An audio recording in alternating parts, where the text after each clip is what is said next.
Men du vill, är alla inne? Okay. So I'm very pleased to announce that we have Phil Archer here with us, who is the chief architect at W3C. No, he's not. He's British anyway. So with that. That's true. That's true.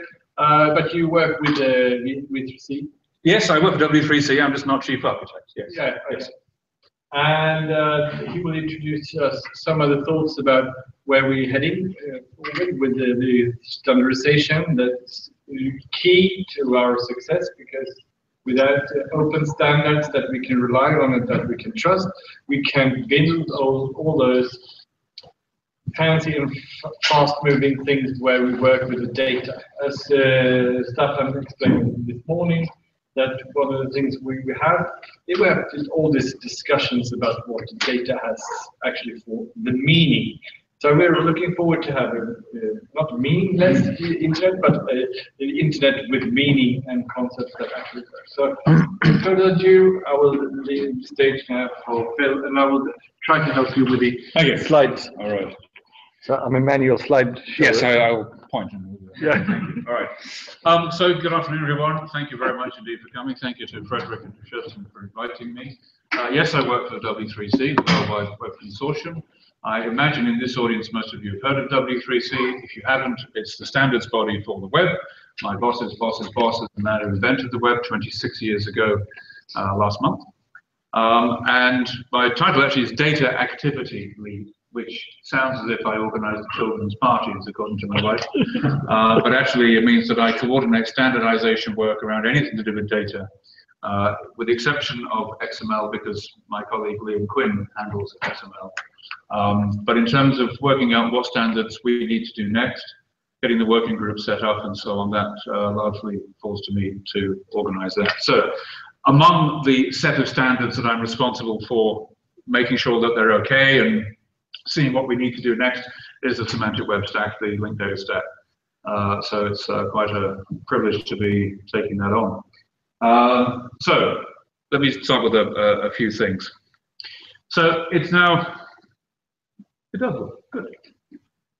If you were hoping to get, you can follow that along with the slides by all means, but if you're hoping to get some meaning out of the pictures, you won't, I'm afraid. You actually need to, for most of the cases, listen to what I'm saying. I'm sorry, and I apologize for having to speak to you in English.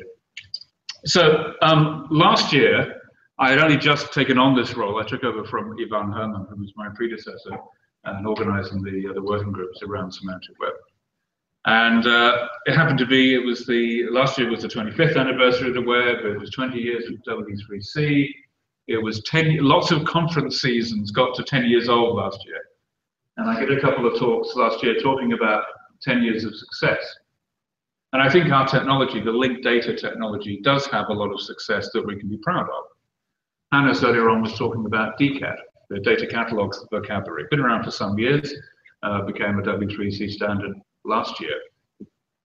And it's actually very, very simple. And most of what is in the data catalog vocabulary is simply Dublin Core, which is one of the original metadata standards. One of the early uses of RDF was the Dublin Core standard. That's a very simple thing, but it has enormous power. And as you heard Hannah say, if you are a public authority and you publish your data anywhere on the web, and you describe it using that simple vocabulary, most of which is Dublin Core, you will be picked up by the national portal, and so people can find your data no matter where you publish it because you've described it in the same way. The same thing happens in Spain. Unlike Sweden, Spain isn't really a country, it's a group of regions that have been forced together by history who largely hate each other, but they do agree on DCAT as the standard for how they should describe their data sets, and that works really well in datos.gov.es. You also mentioned the DCAT application profile. I'll talk quite a lot about that, not that specific thing, but the whole thing about application profiles. But DCAT is a very simple thing. And the cultural heritage section is a big user of linked data. And technically, it's actually pretty simple. You have an object and you have some data about it and you link that off with another thing.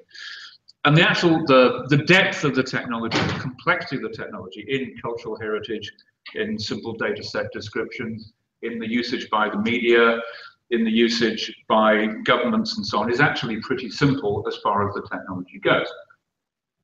At the other end of the extreme, the very complicated, full-blown semantics, the reasoning and everything else, you very quickly start talking about healthcare and life sciences, huge ontologies. A lot of the work that Craig Venter has done on sequencing the genome uses OWL ontologies. There's a lot of OWL work going on there. So across from the simple to the complex, these technologies have found a lot of use, and they are being used by more and more people. They're being used, all the Edward Snowden stuff about the intelligence services, that's done using linked data. Finance industry uses linked data. There's a lot of it about, and it's encouraging to come to an event like this, with a chunk of the linked data community from your country being here today. But for all that success, for all the cakes and champagne and candles and everything else, it would be silly of us to propose or to believe that the world outside cared, or the world outside was suddenly starting to write Sparkle queries and understood graph patterns. That's not the way most people think. How many of you have been involved, have any connection with European Union funded projects? You'll understand the next slide. Welcome to the Big Data Europe project, which has funded my travel here today. Big Data Europe is quite a substantial CSA, community support action. Open Facts, someone from Open Facts is speaking later, is a member of this community, of this project. And it's trying to provide for the community, to them all, a technology stack that you can use, and you can select from a menu of tools and services that you want, and you can click a button and instantiate a whole set of tools, either on a cloud server or download it and install it on your own. And it's been put forward by the European Commission so that other projects can easily access the technology they need to be able to fulfill their own big data needs in whatever project that is. And it's tied to the 7 societal challenges. The European Commission has a set of societal challenges that they're trying to address. And in each one, this project is trying to provide the infrastructure that allows those societal challenges to be met. And we have representatives of each of those challenges within the project. And this is the basic architecture that the Big Data Europe project is working on. For some reason, this is called a lambda diagram. And on the top row is the enormous volumes of data where you ask a question and it's okay if you come back a week later and get the answer, because that's how long it takes to compute the answer to your official question. On the bottom layer, we have the instant reaction, which may not be accurate, but you'll get an answer quickly. And there's a bunch of technologies within there, a bunch of tool sets. So if I had a Windows machine, this would be in focus. Sorry, I really hate Macs. I really hate Macs. Deeply unpopular, but I do. Project Voldemort is this enormous thing. It builds an enormous index of all the stuff in there, and you can ask it a question and come back a week later. Cassandra is much more distributed and does things quickly. And at the end there's this web interface where you're going to be able to ask a question, and the query will be sent off to the appropriate place and you'll get the answer back. So this is kind of the basic stack that the Big Data Europe project, led by Zero and Hour, is putting together. You may notice something missing from the Big Data Europe stack. There's a big gap and an entire technology that is entirely absent from this. Where the heck is the linked data? There's semantics. No semantics in there at all. This is led by Zero and Hour, Mr. Linked Open Data 2, and there ain't a linked data site, a linked data thing anywhere. I wasn't there. There was at a project meeting last week, and we've done so. We're working with some of the societal challenges, and it turns out that some early results from 3 of the 7 that we're talking to. Very early results. This is not definite, but basically speaking, you know, the 3 V's of big data: velocity, variety, and volume. Those are the problems. So here's the velocity, here's the volume. This stack doesn't address the problem that actually the 3 we've spoken to already have got, which is the variety. The biggest problem that people face when they're trying to use data is not so much the volume or the velocity, it is the variety. So guess what? they're going to put some linked data in here and semantify the big data Europe stack. Put semantics into the big data stack so that it becomes easy to do these things. So it wasn't an oversight. It's just that when you start talking about, if you're trying to get money for the big data projects, because that's what the European Commission is throwing gazillion euros at, so you think, we'll do some big data stuff, and you get the big data stuff off the shelf, and then you suddenly realize the big problem is you don't actually understand any of it, and you need to add some semantics, you need to add some meaning, you need to bring these different sources of data together, different identifiers, different concepts, and so on. So there will be some linked data stuff in here, some semantics. We're not quite sure where yet, but nevertheless, semantics will be included in the big data stack because it's pretty fundamental to what we're trying to do. The way these things work, though, is they often pre-compute the questions. They do a lot of pre-processing, so when you ask the question, it doesn't take too long to get the answer back. We have a whole working group on that issue. This is the visualization of the RDF data shapes working.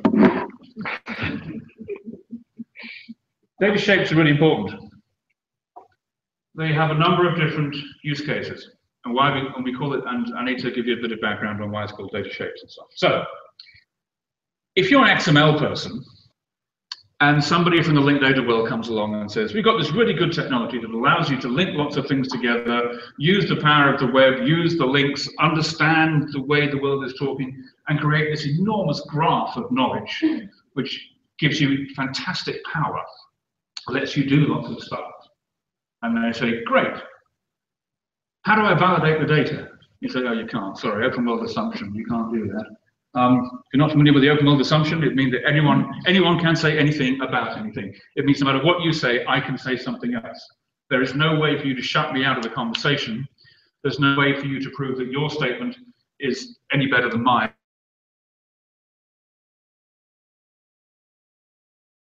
You should use that. These are the properties you should use and no other.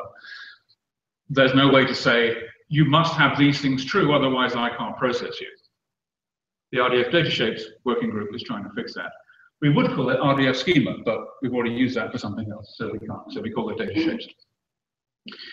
The data shapes working group had something of a rocky start, and it is still mired in a certain amount of politics, because there's one vendor who have a very good solution that they have used many times, that works very well, that solves all their business needs, and it's very good. The solution is called Spin, the vendor is called Top Quadrant, and there's nothing wrong with anything they do, and there's nothing wrong with Spin, except it doesn't actually meet the requirements of the working group.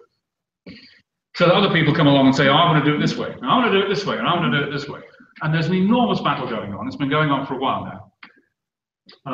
And they're trying to work out how to do this. The life sciences industry is actually a big driver behind that. Dublin Core Metadata Initiative are also being quite a big part of it. And at the end of these slides, there are some links there that you can follow. And that's a good example of how a working group operates. We do not tell you how to do things. We as a standards body, we don't say, here's the thing that you must follow, and if you don't do that, then you're doing it wrong. Standards are written by people, they're written by the community. And to be in that community means being a member of W3C, it means joining in and so on. And that working group does decide, a group of people who come from the community. I don't write standards. I work for the standards body and I occasionally help out and my name appears on some things, but I don't sit down and write the standard and then say, what do you think? The working group comes together and discusses their use cases. The RDF Data Shapes working group has its use case document out now. And the group then has to take information from the community, the wider community, to make sure that they have covered all the aspects that they need to cover. So, as well as having a use case document out, and all our documents are public. When I say in public, the things that are, quote, not in public are on GitHub and publicly visible. So I don't know quite how we've done it, but the standards are drafted on GitHub and published formally on our site. So we have a use case document from this group out now. There's also a questionnaire that anyone can answer, which is asking about use cases and specific features. Now, there's some politics behind that, because it's some people saying we want this and other people saying we want this, and they're trying to get some sort of consensus, because a standard is the consensus of the group of people who made it. It's not a diktat. It's not a dictator's statement. So it's very important that we have that community buy-in. And the RDF Shapes working group is an example where the community aspect in managing that is proving particularly difficult. Nevertheless, we're working on it. Eric Prudhomme, my colleague, is the staff contact for that. He also runs the Healthcare and Life Sciences interest group. So that work is going on. I mentioned RDF data shapes as being important, and I think it came up this morning with the DCAT AP, the DCAT application profile. So at the moment, the European Commission has a PDF document on one of their platforms that says this is how you should use DCAT. It's currently being revised into another PDF document, which you can read and you can act on. RDF data shapes, it's a file about that big, and you can process it, and the machine can tell whether you've actually done the job or not. So we want to have machine processable validation steps that anyone can follow. And one of the arguments is about whether you always need to use Sparkle to do that, or can you do it some other way. But it also has a feature in terms of the big data stack and the processing high volumes, because if you know the structure of the data before you start, you can easily then, one of the problems with Sparkle as the query of the graph is the Sparkle engine has to be able to handle really, really complicated queries that might go off into all sorts of directions.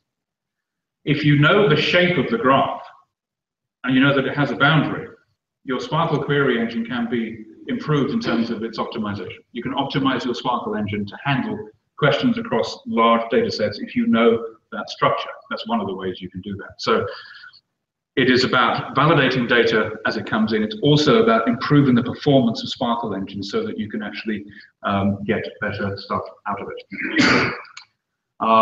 So that's one of the other reasons for mentioning that. Okay, I think I'm on to the next one. Yep. Questions are very predictable. Neil Armstrong, Mike Collins, Buzz Aldrin. Neil Armstrong sadly died last year, but the other two, and Neil Armstrong, while he was alive, spent most of their life from July the 20th, 1969 onwards answering one question over and over and over again. What was it like? They get asked that all the time. What was it like? And they had 100 different ways of answering that question. Questions are predictable.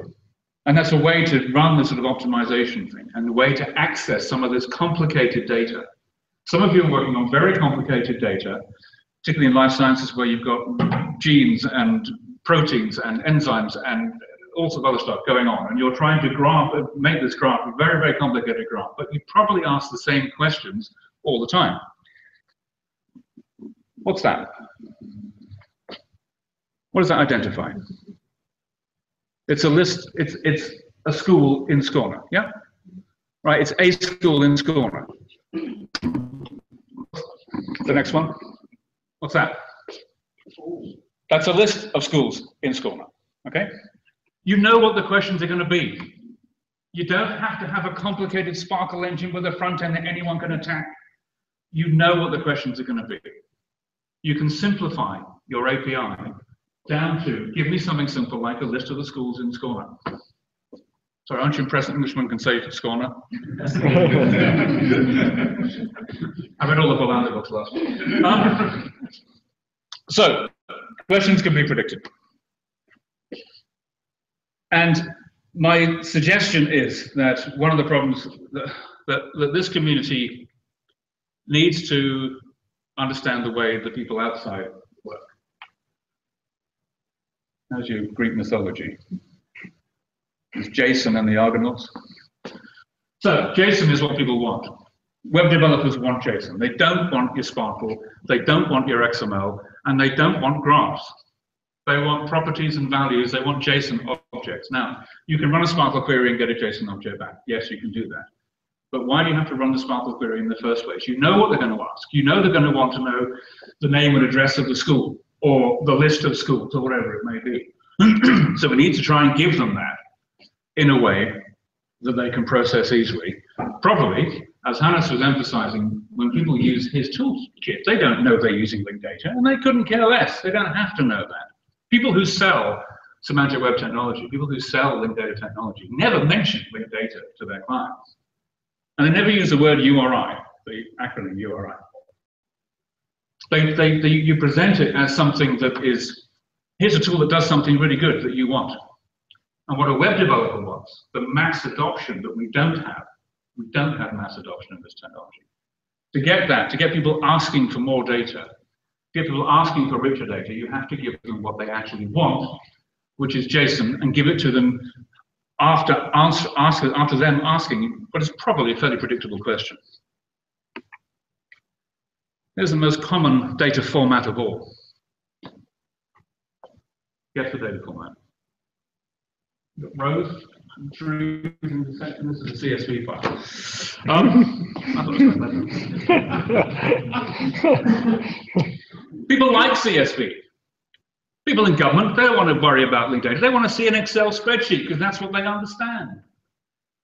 Your commercial companies, they just want to use Excel. It's a great analytical tool that does some fantastic stuff.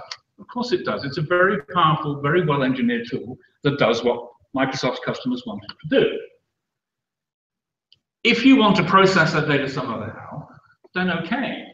But that's up to you. The person who produced it couldn't care less. They like their table. And the CSV on the web working group, one of our other working groups, has been trying to address this. It's co-chaired by Jenny Tennyson of the Open Data Institute and Dan Brickley of Schema.org/Google. And what the CSV group is about is trying to make that connection between your average web developer, who is not stupid and is very innovative and has some great ideas, who understands JSON very well, and can take a CSV and in one line of code they've got a JSON object and it's nicely done. Trying to make a link between that world and this open data, linking up and making connections world. So it does a couple of things, the CSV on the web standards, which are available now for you to, I mean, they're always available to look at, but we're particularly asking for comments right now because we think the standards are feature complete. That means the working group basically thinks it's finished. The working group thinks it has defined the standards it wants to define. It's now looking for implementations and anything, did we get anything wrong? That's it, that stage. It's not as rich a feature set as I'd like. I was hoping it was basically going to be something like OpenRefine on the web, but it's not. If you've used OpenRefine, it's a tool, if you don't know about it, it's a tool that was originally developed by some guys at MIT who moved to Google. It was called Google Refine for a while, now it's called OpenRefine.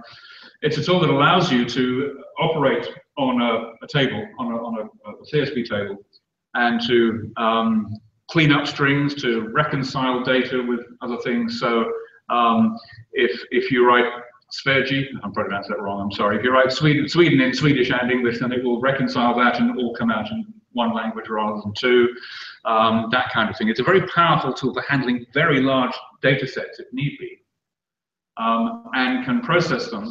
And you can also get a little plugin that spits out linked data if you want that. And there's some formatting and templates and all sorts of stuff within that tool. I was hoping that's what the CSV on the web working group would define as a set of standards. They were chartered to see what they could do. They were chartered, that is, that they were asked to have a look at what you can do with CSV. They defined, first of all, a metadata standard for CSV. So what are the column headings, what are the row headings, or what are the data types? Where's the metadata? To a certain extent, you can annotate as well. RFC 7111 tells you how to link directly to a cell within a table, also co-written by Jenny. So there are a lot of features there, but the problem was that working group, although it's working on the world's most popular data format, on the world's most popular information sharing platform, there are about 5 of them. 5 people, maybe 6. And a working group can only do what the people in the room or on the phone can achieve. One of the things they're asked to do is, yes, define the metadata, how you describe a CSV file. That was one thing they had to do. And then to define transformations from, if you've got the metadata and you've got the CSV file, put the two together, and you should then be able to transform it into anything else you want. So they're going to do it for JSON, no problem.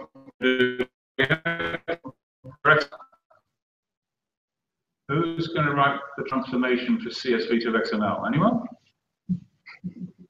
No one. There isn't one, right? Because nobody cares enough to do it.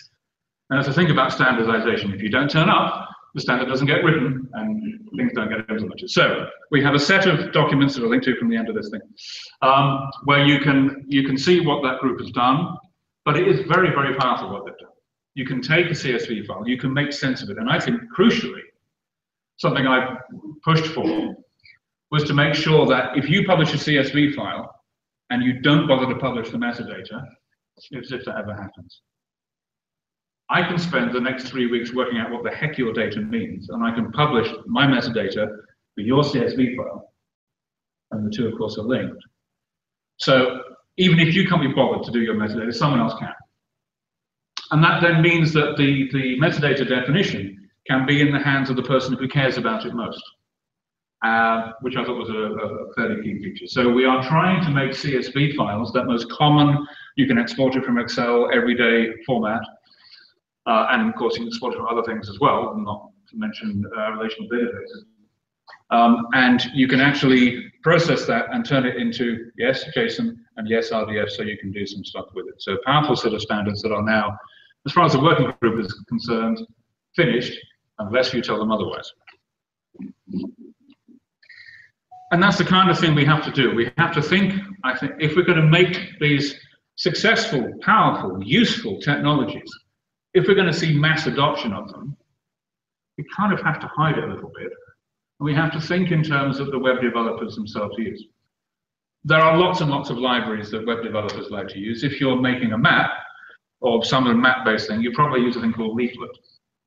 Leaflet.js allows you to create OpenStreetMap maps and annotate them and do all sorts of clever stuff. So Leaflet's just an example of one of many, many where you can see a library and do something with it. And it's that kind of thinking we have to, I think, start from if we're to see more demand for linked data services based on linked data.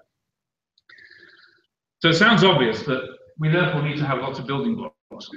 We need the blocks to be available so that a JSON front-end web developer can pick up the data, use it as they want to, style it like they want to, think of it just as another bit of their web app, rather than having to, if you ask a regular web developer to write a Sparkle query, they ain't going to do it. You've lost them at that point. There are some exceptions, but in general, go to a hackathon and start talking about Sparkle and see how long it is before they start laughing or walking out. It just doesn't happen that way. So building blocks need to be things that developers can pick up and use, and that may mean putting blocks in between the linked data stuff that you've got, the complex data you've got, and the wonderful work you've done to make connections and the outside world, probably based on some simple, predictable questions, maybe. Another aspect would be vocabularies. Jan was talking about the vocabulary definition at Wikidata, the way that the community defines a property, and I was asking a bit more about how that's done. It's actually done in more or less the same way that schema.org is also done, which is you ask the community, and the community itself then proposes new properties, new classes, and there's some discussion around it, and if there is consensus for a new property or a new class, that gets added in. Now, in the Wikidata case, that's all done on their wiki, of course, and you can find out the origin of each property. The schema.org, which is the vocabulary that is changing the way a lot of people think and work, it's a very similar process. Now, they started off when Guhar and sorry, I think of it as Guhar's project. Guhar is the man behind schema.org. Formerly, it's Yahoo, Google, and Bing and Yandex. And all of those companies are involved, certainly, but R.B. Guhar is the person who sort of coordinates the whole thing. Dan Brickley is the front man, but Guhar is the power behind the throne. And the way that works is that if you have a set of terms, like for libraries is a good example, or the good relations vocabulary, or recipes, whatever it may be, and you have a set of terms that you've got, you can then offer that to schema.org and they can pick it up and use it. Previously, that final step where the schema.org partners decided to either accept or not the terms that you've suggested, that has been done on their "you're not invited" phone calls on a Thursday night. That's changing and it's becoming a much more open thing. That's part of the reason why there's now a community group rather than just a mailing list in our system. So there is a schema.org community group that anyone can join. You don't have to be a W3C member to join that group and to be part of that develops new terms on schema.org. Something I think is one of Frederick's. Sorry, no. I think one of the things I think is you're interested in, if I'm wrong, is the uses of different terms and the connections that are made. And we heard this morning how Wikidata are creating their own set of vocabulary terms, their new properties and their new classes, which is fine. And then we heard schema.org developing theirs, okay, and they're not using each other's. And Wikidata, I don't think, uses Dublin Core and Folk and everything else, because, is that right? You use your own? Everyone's developing their own. And one of the things that we have, here's a couple of weird ideas for you. One of the things that people don't like about RDF is that it assumes everyone's a good guy. And it assumes that if apple.com/vocabulary/name is defined as the way to give somebody's name, it assumes that google.com is going to use Apple's terms. No, they're not. Apple is not going to use Google's terms and vice versa. The BBC is not going to use CNN's terms. Hewlett-Packard is not going to use IBM's vocabulary because people want that not invented here thing. They want their own control system. They want to be able to say, this is the way we do things. It's bad enough trying to get translations of existing terms. So there is an idea that my colleague Sandro had, which, try this out on you, because actually domain names are brand names as well. Yes, all right, in theory URIs are dumb strings, and yes, technically they are dumb strings, but they're also brand names. And that does restrict, it does mean that not everyone wants to use everybody else's terms, which is a bit of a fundamental flaw in a system where we say you should reuse other people's vocabularies. So one suggestion that Sandro has made is that we should actually add one more term to the RDF spec, which is something like, very similar to is defined by, but definition text, sort of definition text. And we add that to the main RDF spec.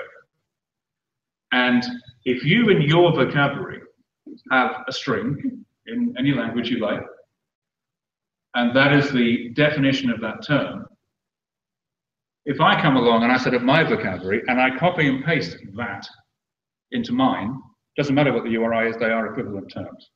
And you can map between the two. So it's the definition that you reuse rather than the URI, which is a potential way to try and spread the reuse thing, accepting that brand names matter. That's one possibility we may do. The other thing, of course, we're doing is we're getting rid of HTTP. You know that, don't you? We really are. Why don't you use HTTPS? Seriously, we're not getting rid of HTTP, we're just deprecating it, and so you should use HTTP. Anyway, excellent. So we have this wall. This is not Jerusalem. This is not Donetsk. Where else could it be? It's Belfast in Northern Ireland. Catholics one side, Protestants the other. They hate each other. This wall is still there, and part of what supposedly is part of my country. People on one side, the RDF Länkade community, don't really talk to the other lot on the other side. And maybe we need to try and find a way around that. One of my well-known colleagues is a man called Robin Beaujean. Robin Beaujean is the main editor of the HTML5 specs, an extremely able JavaScript programmer, very clever young man.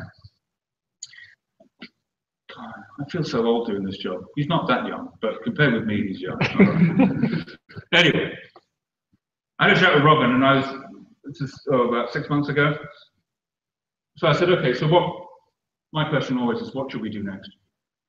He said, yeah, he said, could you guys in the data world come up with some kind of validation thing? Because every developer spends time validating the stuff on the client, and then they send the data to the server, and it gets validated all over again. People are writing validation scripts all the time. I said, yeah, we've got a working group doing that now. He said, no, it's not your RDF stuff. I just want to validate the data. And there was that sort of complete mismatch between something that we have a working group in the middle of defining.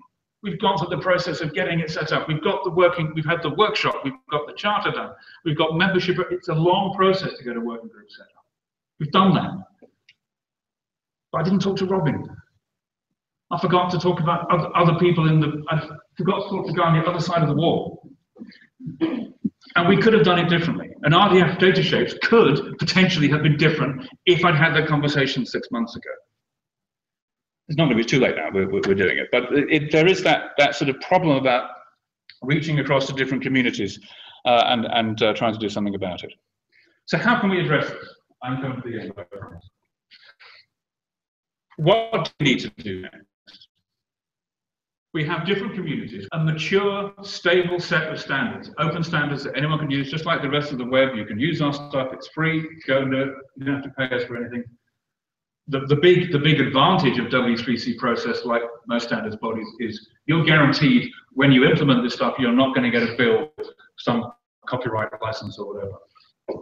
Imagine what would happen if we said we made a mistake. Oh, by the way, if you'd ever made a website or ever looked at a website, you owed us some money. That's not going to happen. All right, we guarantee that. But we have to somehow bridge this gap to get wider adoption, but I don't think we're going to get wider adoption of linked data. I don't think we need wider adoption of Sparkle endpoints, of thinking in graphs, but we do perhaps need to increase the demand for these services, and for you as a linked data community to produce some very powerful data services based on, yes, it will be based on a URL, based on a simple API, where you are predicting what the question might be and offering people maybe a subset. There'd be a Sparkle endpoint on the side if people wanted to ask other questions. A lot of that, though, is possible now. We can break this all down and we get fragments. The whole thing called linked data fragments, from coming out of Ghent, Peter Kolkert and friends. Linked data fragments, which is a developer-focused way of taking chunks of sets of triples from different places and then querying just the local ones. So you don't send a Sparkle query across the web. You get a local dump of some of the data and then you query that. So it's developer focused, trying to help you write smart applications. But I think there's other ways we can do it as well. If questions are predictable, can we publish the questions and the answers? There's a thing on one of the lists just the other day about the way that the LOD list. What's the best way to publish Sparkle queries? Well, you can publish it. You can publish a query as a file. It has its own MIME type. You can do that, but that's not really the issue. How can we make it so that you, as the person who holds the data, you understand your graph because you invented it. You did the data modeling. You know that your genes and your helper genes and your enzymes and your processes or whatever are linked in a certain way, or that your health department, your social care department is matched up to the treasury, all sorts of stuff that you can do. And you know that graph very well. So you're the best person to write the queries and to predict what some of those queries will be. How can we publish that and make it available so everyone can use it? I don't know, is the honest answer. I just know I want to see it done somehow. Now, there are some possibilities. It's possible now. There's nothing we need to standardize to make that possible now. You can publish your queries now. You can publish your APIs wherever you like. And so part of my problem as a standards body is I don't actually think it necessarily needs standards. It may not. Maybe I'm not needed. But what it does need is community buy-in. It does need that sort of moving together, establishing a common way of doing things. One idea, which you may or may not like, and I don't care if you like it or not, it's just an idea that you can either go with or throw away, is the one thing that has helped us more than anything else, the one thing that has opened doors to new communities more than anything else in the last couple of years, is the development of JSON LD. JSON with a context file that means that the simple properties in your JSON object map to URIs. I can define my context file over here, you can use your JSON object, and the two can talk to each other. And a lot of people who use JSON LD don't know and don't care and don't tell them they're using RDF. They don't want to know about that. They just think they're using JSON. Fine, it's got some funny line at the top that says context file. They don't understand, they don't need to. There is this way, there's this separate place, which is kind of where the linked data nerds hang out. And there's this file over here which has the JSON object in it, which is where the web developers hang out. Can we extend this? Can we make the context file more active? Can we put queries in a context file? Maybe Sparkle queries, maybe SQL queries, maybe some other query, I don't know. So a web developer simply has like a magic property, and they get back what they want, which is JSON, without having to know, without having to write, without having to think about what the queries are, because you can predict what it is they're going to be asking in most cases. So we're going to be thinking about some of this in the Big Data Europe project, but it's a problem that W3C has. We have this very tightly defined process for developing standards, and it's a very good process, and I stand by it. It's very good at what it's designed to do. It produces things like HTML5, which is a rock-solid standard you can depend on, you can implement for free, and it's great. But we're not very good at writing code and producing code libraries. That needs a community. In our case, that generally means actually we need to be part of funded projects. So just a general thing, yes, we're in Big Data Europe, we're in other projects as well. If you're planning something like that and you think it would be handy to have W3C in your project consortium, please let me know. As far as the European Union is concerned, we are a French SME. Legally, W3C doesn't exist. I work for a French research company, which is an SME. So we're a pretty good partner, always trying to get a French, who else, you know, France, it's hard to get someone in France, right? We're French, and we're an SME, and we produce global standards. So that can be quite useful. I'd like to do some work on this layer between the complex linked data world and the simple makes it sound as if I'm being derogatory. I don't mean that. I mean easy to use world of the web developer. That's what I'd like to do, and that's what I'm hoping Big Data Europe will do some of. We'll see. Part of that, actually, maybe I should mention that because I'm doing dissemination for Big Data Europe, the 7 societal challenges that I mentioned, they all have their own community group on our system. So there's one on security, one on health, one on food and agriculture, one on energy and climate, one on transport. I've forgotten the other 2, I'm sorry. But they exist, and if those societal challenges interest you, whether you're working on that or thinking about it, whatever, there are a bunch of community groups on our system you can join and take part in that discussion. So I'm trying to talk about the success. Yes, it is a success. This technology is successful. It is being used. You've heard some good examples today. You see people charging people real money for doing real work using linked data and semantic web technologies. It's important stuff. Schema.org is one example where that gap is being bridged. Back in August, which is a while ago now, there was Schema.org markup on 6% of all internet domain names and 21% of all web pages. Not bad for something introduced only a few years ago. That's a successful story, and you can process that markup and you get triples out of it. So there is a lot of success that we can be proud of, but it doesn't have mass take-up.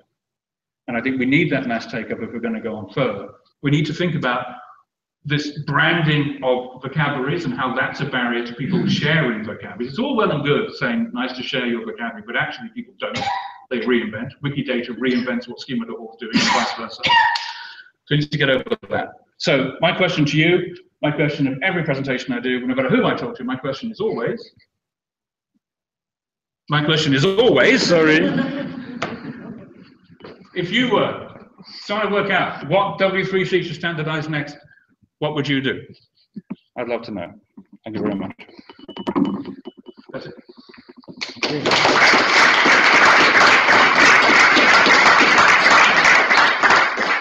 I have a set of questions, obviously. Well, first, thank you for a very good presentation, and I think being on the other side of the wall, being maybe data enthusiasts still, and I think the presentation of minding the gaps, because we actually need to do that, and that is one of the questions I have. Is not only to reaching out to huge communities of web developers or developers per se that's doing all this fancy stuff that organizations are using, but it's also the provisioning of any content, being publishing, whatever they do. And this is one of the big problems when I'm talking to not open platforms, if you will. Some of them are from Redmond and some of them are from other spaces where they earn lots of money on licensing, and they couldn't care less about open standards because they'd like to have it closed down, and they might have some opportunities in configuring your database or your SharePoint server. There are some configuration templates that actually could make them more open, but most developers don't know why they should do it. It's an extra mile to go. How do we bridge that? Because I mean, most of the things we actually want to be on the web should be in an RDF somewhat format, could be JSON or whatever, but it's still the starting point is someone working with an Office spreadsheet or a Word document. What do you think? Openness is difficult to get across. The use of open source terrifies some people. Node4j is RDF with all the open bits taken out. It's a graph store anyone can use, but it's really easy to use, so it's successful. Standards and using linked data does not automatically mean that the data is open. So you can use closed linked data, and you can link your closed linked data to what's openly available. America's quite good at making money. Apple's quite good at making money. Google has a few dollars in the bank. It's a model that works, and it isn't going to change overnight. What's surprising, actually, is how resistant the American culture is, and I say this with all respect, I suppose. They want to have someone to phone up and complain to if it goes wrong. So one of the emerging businesses, and I know several in this field, is they take open data, which is provided as is provided you may be there tomorrow, it may not be, and they curate it and then make it available as a paid-for service. The data they get for free, and you can get the data for free, but the service that you can bring up at 3 o'clock in the morning and say, it's broken, fix it, that's what people want. And if you're a company that operates that service, there are certain things you are not going to make open, because you're making money on these things.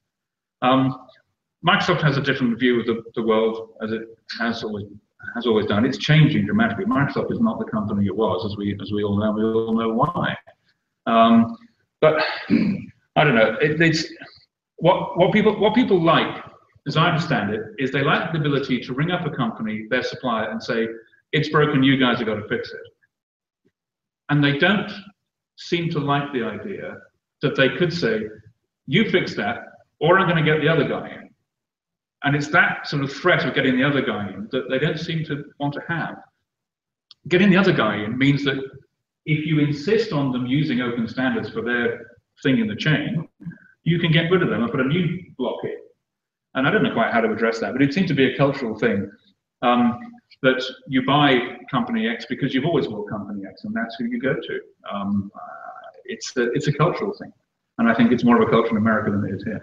I think Europe is much more open to getting rid of one supplier and putting in another one, and open standards helps that happen. Yeah, I think was it Stefan's presentation this morning where you had the map of the lights?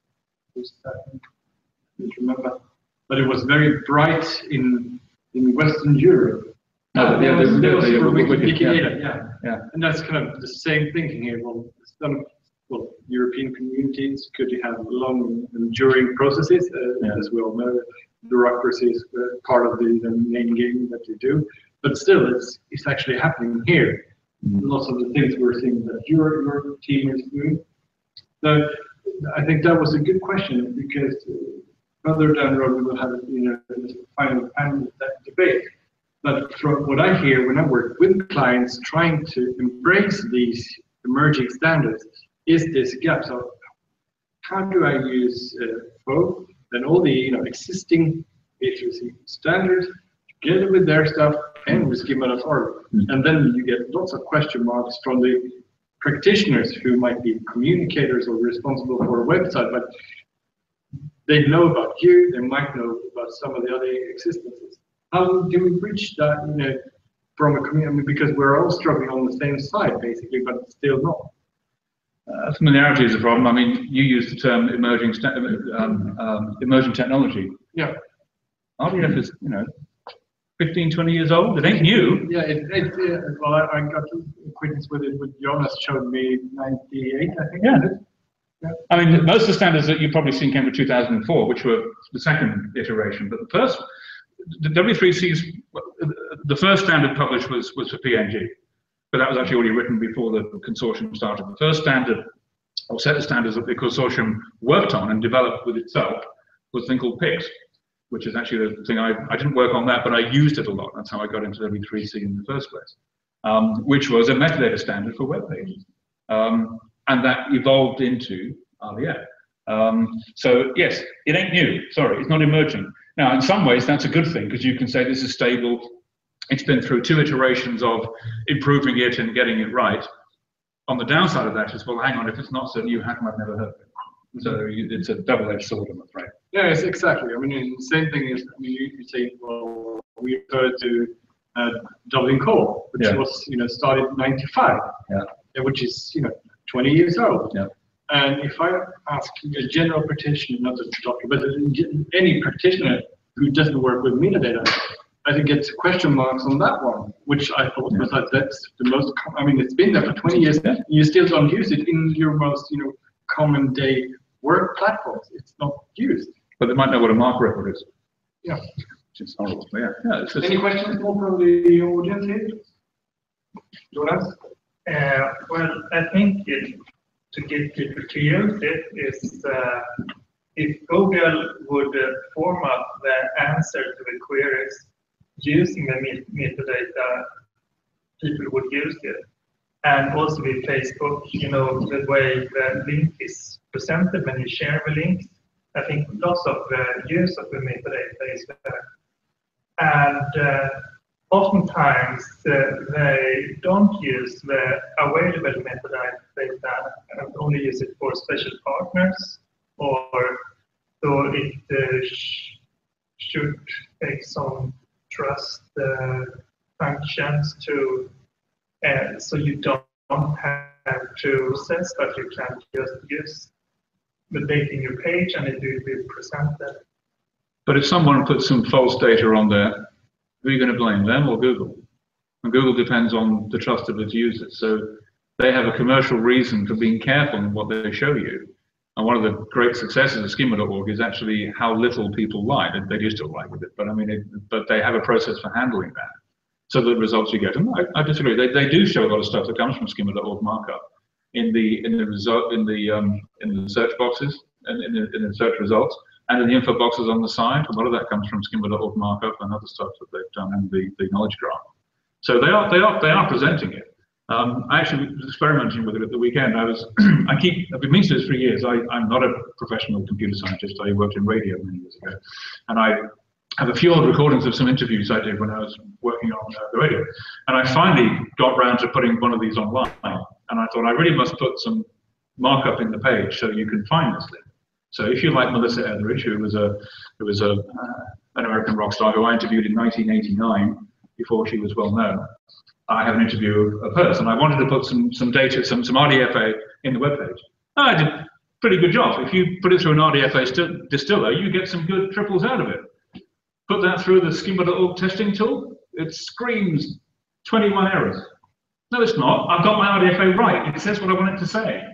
But Google has its own agenda, of course, so it should do. It's its own company. It will do things its way.